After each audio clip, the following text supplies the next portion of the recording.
Welcome to this class on the topic of investment appraisal. In the class we want to look at the reasons why people invest as opposed to looking at techniques of investment appraisal itself. These will come in separate videos later. Investment is the acquisition of capital, equipment and additions to stocks of raw materials, work in progress and finished goods. Normally we concentrate on capital equipment. I suppose it's the one easiest to imagine. But in fact, additions to raw materials, work in progress and so on, those are also investments. A business may wish to acquire capital goods for a variety of reasons. To increase production, for example, or to introduce new technology and reduce costs.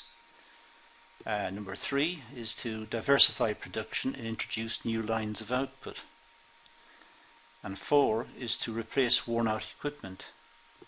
So there are various reasons as to why a business may wish to invest.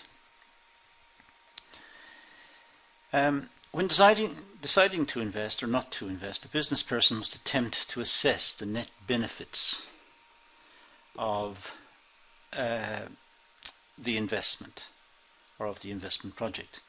In other words, the business person must attempt to estimate the likely profitability arising out of the investment.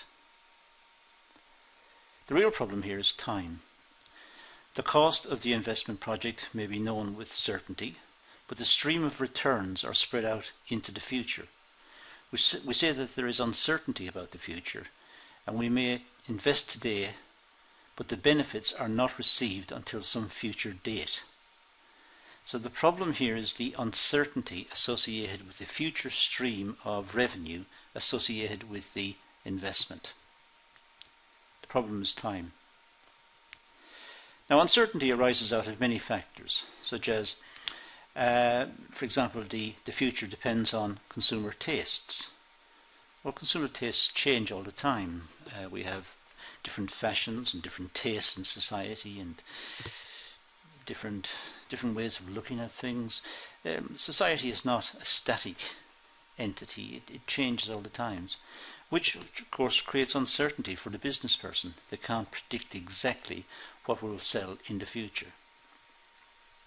Also, the state of the economy creates uncertainty. There is uncertainty about decision making.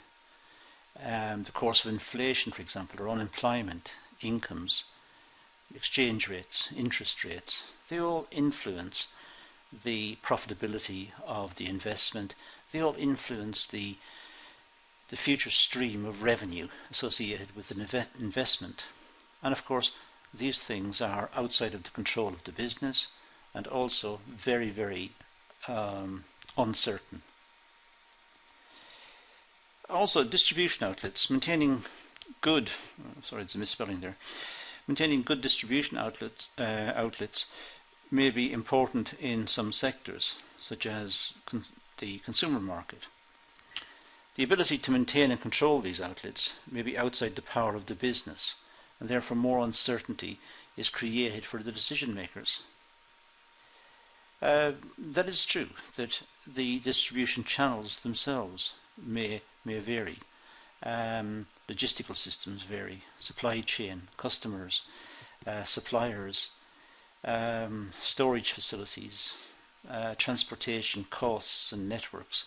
All of these can change in the course of time, causing greater uncertainty. There's also technological change. Existing machinery or ways of doing things, of making the product, these may change over time, leading to obsolescence amongst the existing machinery. And there's no way of predicting the course of technology in the future. Sometimes it's very, very rapid and sometimes it's slow. Business costs are also impossible to predict. The labour market costs, minimum wage or employment conditions, or there's also raw material prices influenced by the exchange rates if they're imported.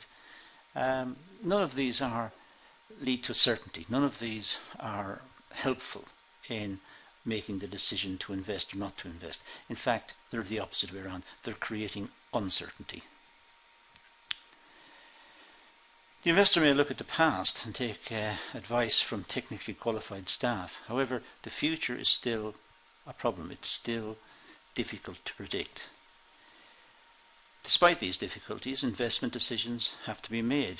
Otherwise, the business activity would cease to exist, and the world as we know it would not exist. In order to help with the decisions, the investor may draw some guidance from some investment appraisal techniques, for example, net present value or internal rate of return. And these will be looked at in separate videos later. In the meantime, this concludes this video, and thank you for watching.